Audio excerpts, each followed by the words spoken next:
Blog Talk Radio.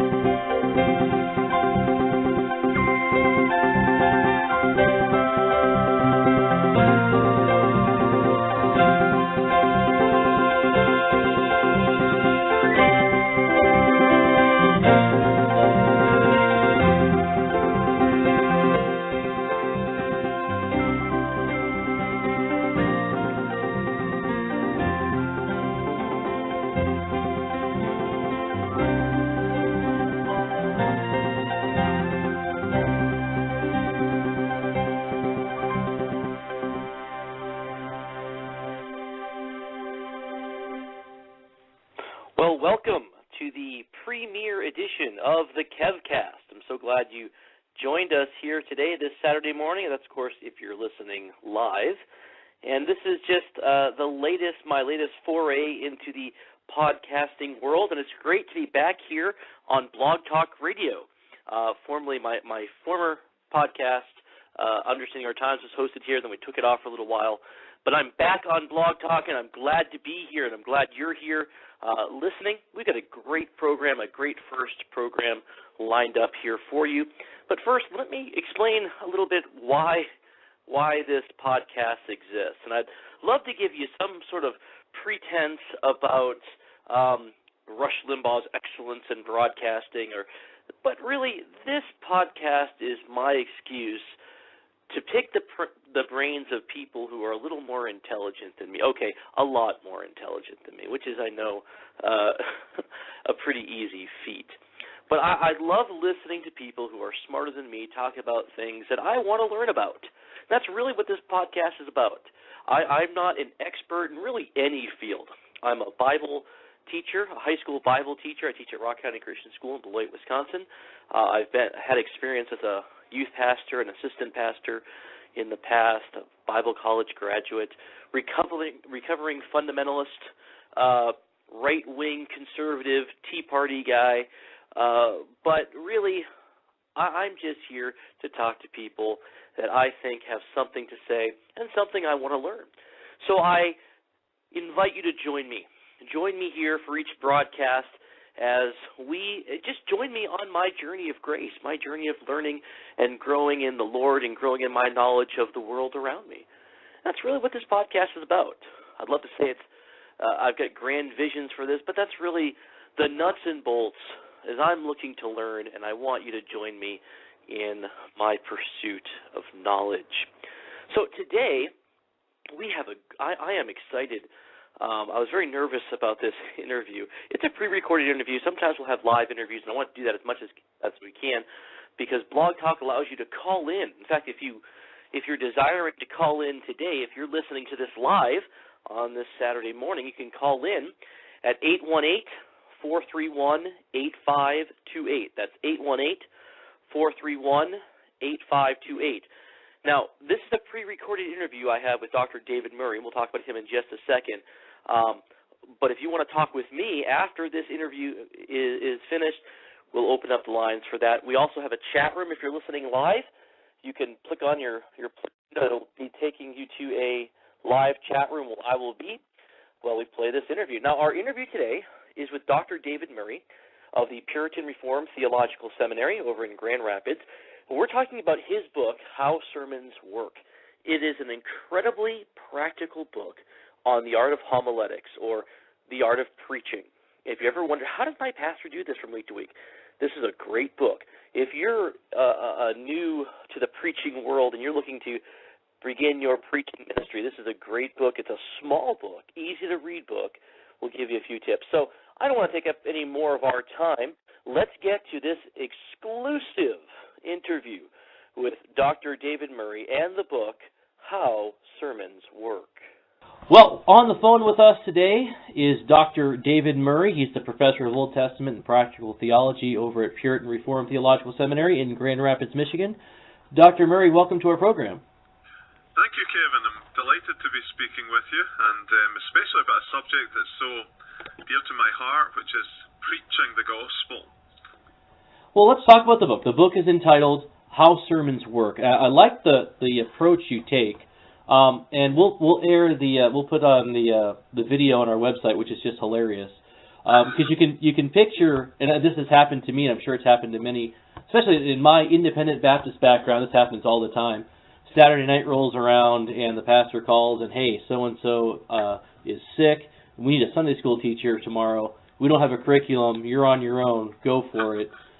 And so what do you do? Well, this book really is a practical guide. I guess my first question is, is it just that person who needs to read this book, or who is your intended audience with how sermons work? Sure. Let me briefly just give you a little background history to the book. Sure. When I was pastoring a church in Scotland, we had a number of elders who were asked from time to time to preach in local churches, and a number of them were good at it, but I felt that they needed a more structured, organised, systematic approach. So I started putting together just some very, very basic homiletical lectures and addresses, and I think it was helpful. And then started teaching students myself in Scotland, so I developed them a bit more for them. Then came over here and gradually became aware of the vast number of tremendously helpful books on preaching, and but I felt there was a wee bit of a gap in that, just to get people started on preaching or teaching, any kind of person that gives a Bible message from time to time. You don't want to have to wade through a 250, 300, 350 page book. So this was really an attempt to summarize, simplify, provide very practical, step-by-step guides to the various stages of preparing a message on the Bible. Yeah, and that's really, I think you do a great job in just breaking it down. Because you got a guy who has no idea what he's talking about, no idea what to do. How do I've heard my pastor do this time and time again, but I've never thought about how I would do this. And it's the perfect step-by-step, even with just the basic beginning of selecting a text. But this is also good. I mean, I would not consider myself an experienced preacher, but I feel comfortable behind the pulpit and comfortable preaching. But I found this to be very good.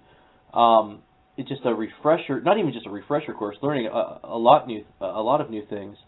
But let's start at the beginning. When we're selecting a text, what is your suggestion? What do we need to look for? Well, there are basically two main approaches to selecting a text. One is the one that has been my main practice all my ministry, and that is just to seek a text from the Lord, as it were. You're reading something through the week, you're listening to other people's sermons, and something just captures your heart, or you see a need in the congregation. So week by week, you're dotting around the Bible here and there, and you're trying to find a text that will convey God's message to God's people for that time.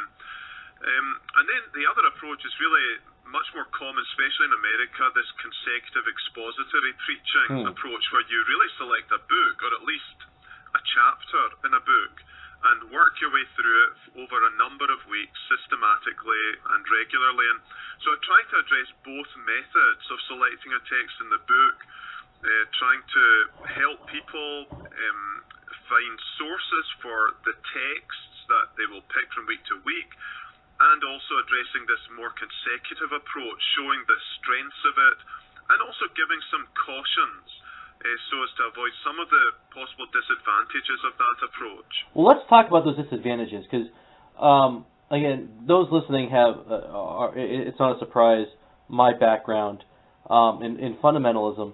And one of the things I think revolutionized my preaching was doing it in an expository manner, not just a topical, and that seems to be the emphasis in most conservative churches. Mark Dever mentions it in his 9 marks.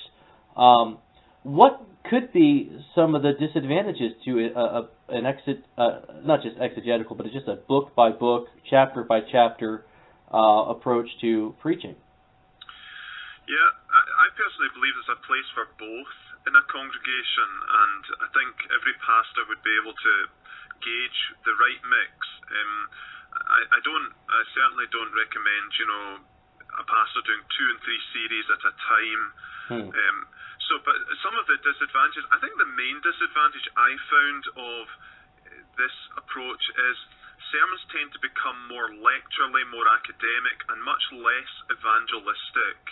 And I would really want pastors who go down this route to, at least from time to time, preach just a thoroughgoing evangelistic message where he's, with the Word of God, pursuing souls, appealing to the lost, to seek salvation and to look to Christ. And so that's one area that I would really urge pastors to be aware of, that they don't lapse into just becoming a lecturer, a teacher when they're preaching.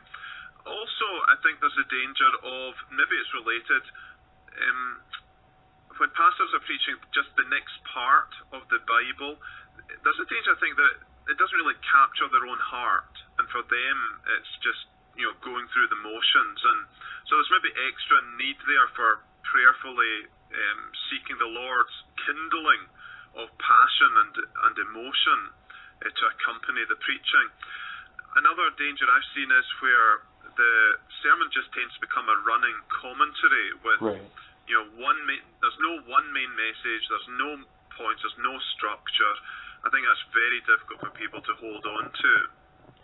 So I guess the weakness of not doing that, the argument would be, is that now everything is subjective. You're preaching what you want or to felt needs, and not just allowing the Lord to work. What would you say to that? I would say that there are dangers on both sides. For myself, I preach the odd series from time to time, but I was mainly trying to find texts that I felt were meeting the needs of my congregation, and I tried every year to survey what I preached, and I was looking for something like this: a third from the Old Testament, a third from the Gospels, and a third from the Epistles. I think that's a fairly good balance of Scripture. And then I would go through the Confession of Faith every year as well and check, have I preached on justification? Have I preached on sanctification? Just really make sure that I'm getting balance in that way, so that, you're right, I'm not just following subjective urges. Let's talk about, I love the chapter on interrogating the text. And I love that phrase. More than just interpreting, but you're asking probing questions as you're going through whatever text that you've now selected. You feel like this is the Lord laying this upon your heart. Talk to us about how to interrogate the text to actually get the meaning that God would have us to receive. Yeah, I want to be careful in using the term interrogation because we're not coming to either torture the text or critique the text. It's more just a way of saying we're coming to the text with lots and lots and lots of questions which are being asked humbly and prayerfully. And I think I supply, I don't know, maybe it's something like 35 or 40, maybe more questions under 5 main headings: translation, background, text, context, and then some final miscellaneous questions. And I think these questions become very automatic eventually in a pastor's preparation, but not when you're starting out. You just don't know where to start. Right. And so what I'm suggesting here is make this a checklist for yourself when you're preparing. Eventually you won't need it. Although from time to time we should all go back to the checklist and just make sure I'm not missing out anything.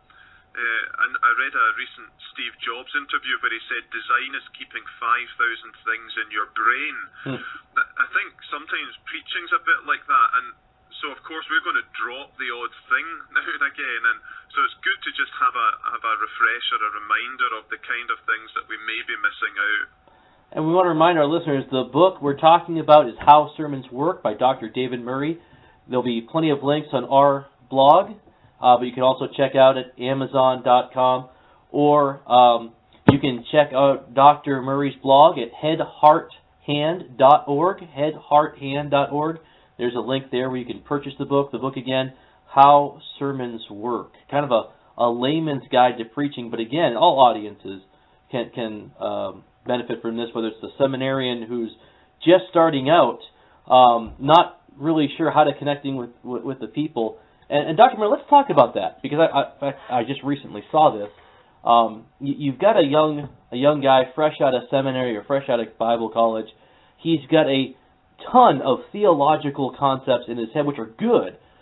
He has really got the philosophy down great.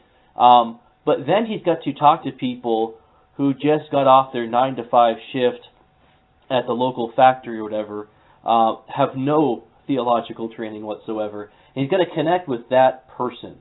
What advice do you have for that seminarian? I think you're referencing that Credo Mag article, aren't you? That there's a series of blog posts done by Tim Raymond, how seminarians can learn to preach to normal people. And that was a tremendous few blog posts, extremely helpful to any young seminarian. They'll find it on the Credo magazine website. There's nothing like experience. Right. And eventually, that seminarian, and I think I was there myself once, will eventually realize I'm not living in the real world, and you have to start changing and adapting, and you'll find a reward in that people will begin to respond, you'll begin to see changes in people's lives. And so there's really, you can tell young students, go out there, but, preach this way, don't preach that way, but they really have to go on the ground. Right. And start mixing with ordinary, if I may use that term, ordinary people again, feeling their pain, sensing their need, hearing their concerns, and responding to it. Is there a balance to be struck here? Because you have, on one side, you don't want to lose people in a maze of big college words, whether it's the dispensational view of this eschatological ramification, whatever.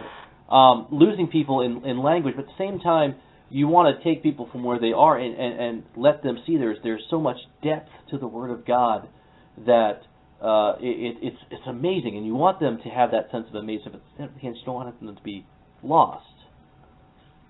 Yeah, I think it's that difficult balance we're trying to find between being simply profound and being just simple.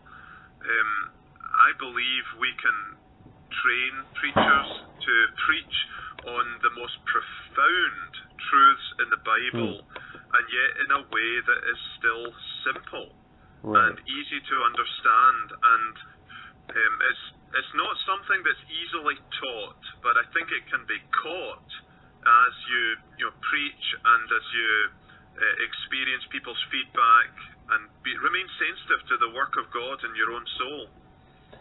Well, I think a lot of this comes down to application.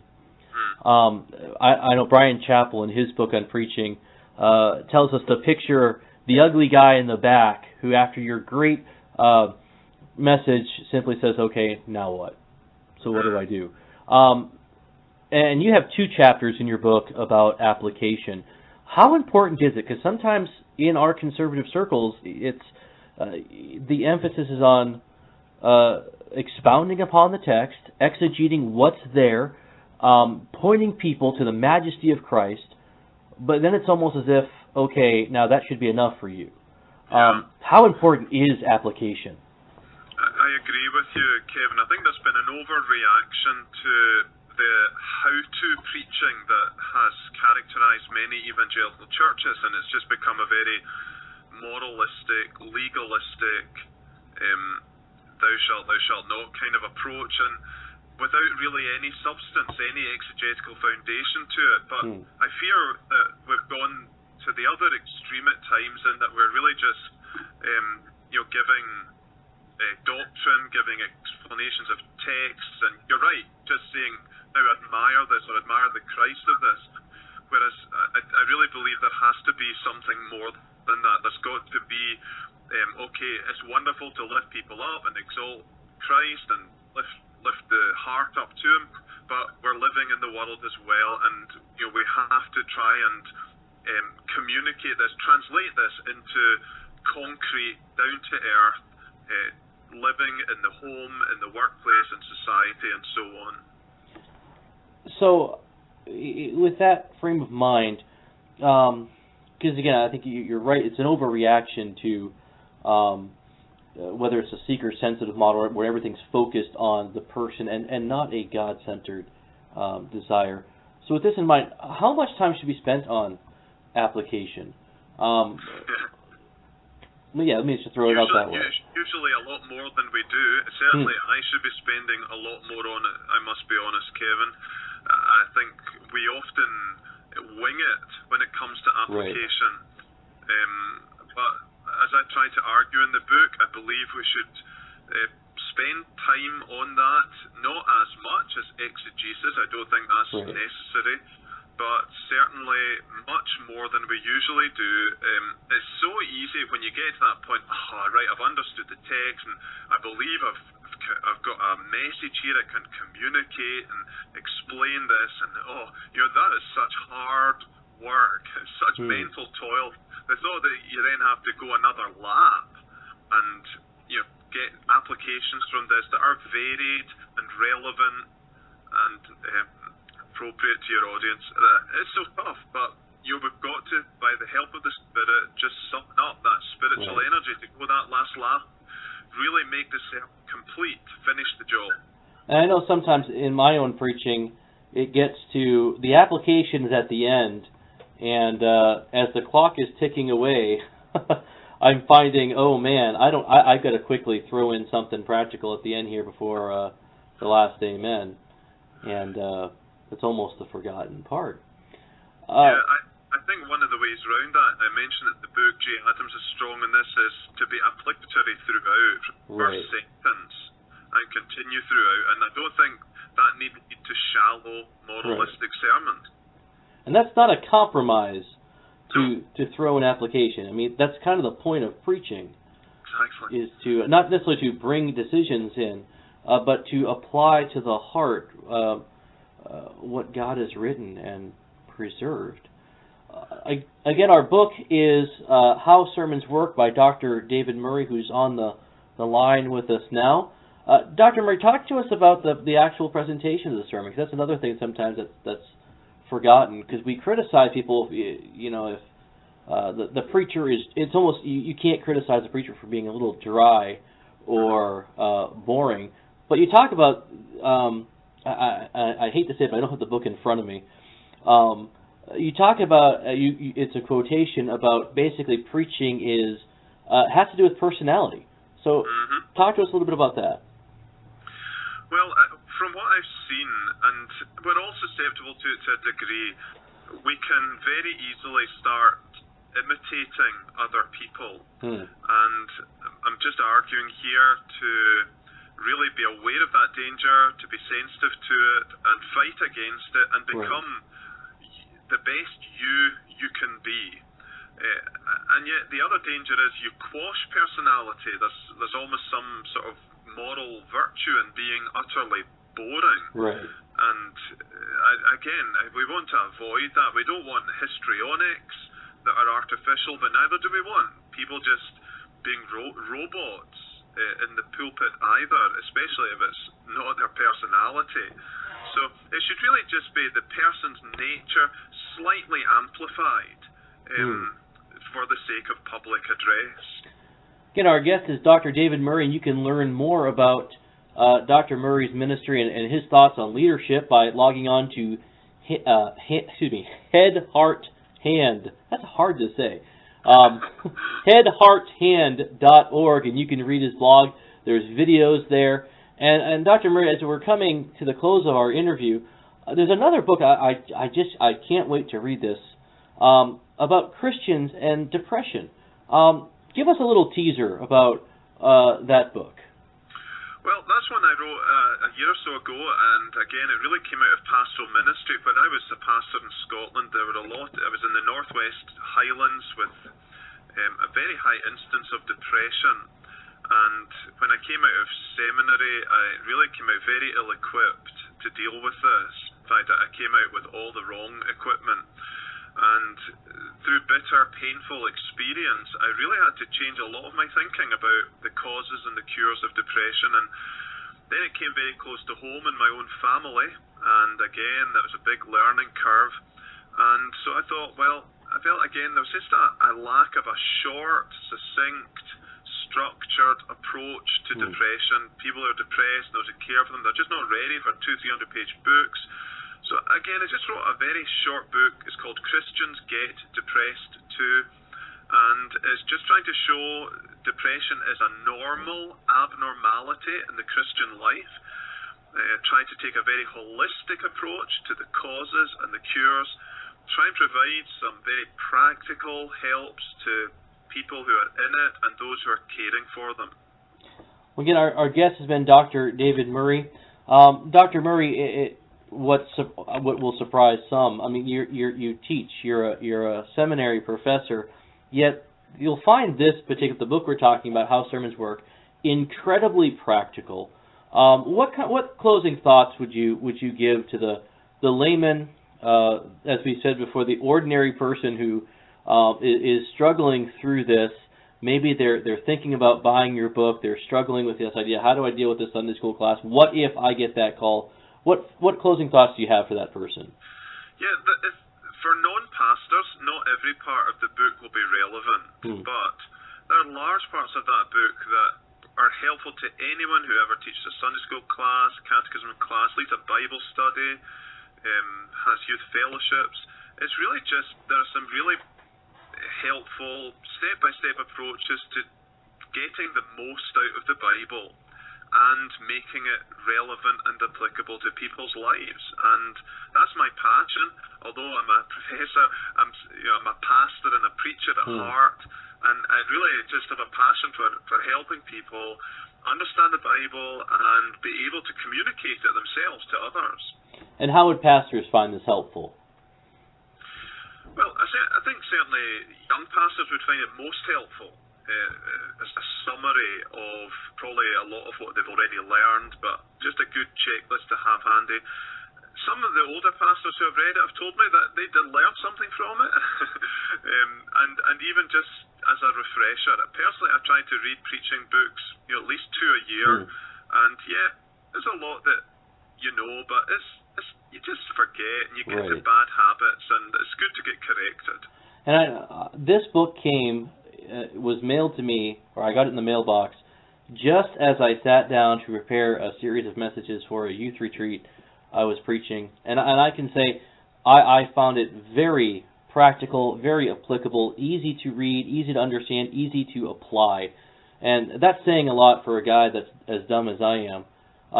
So I would encourage everyone to get the book, How Sermons Work. You can log on to our website. We'll have a link to it, Amazon.com, headhearthand.org. That's Dr. Murray's blog, and he has a link to it there.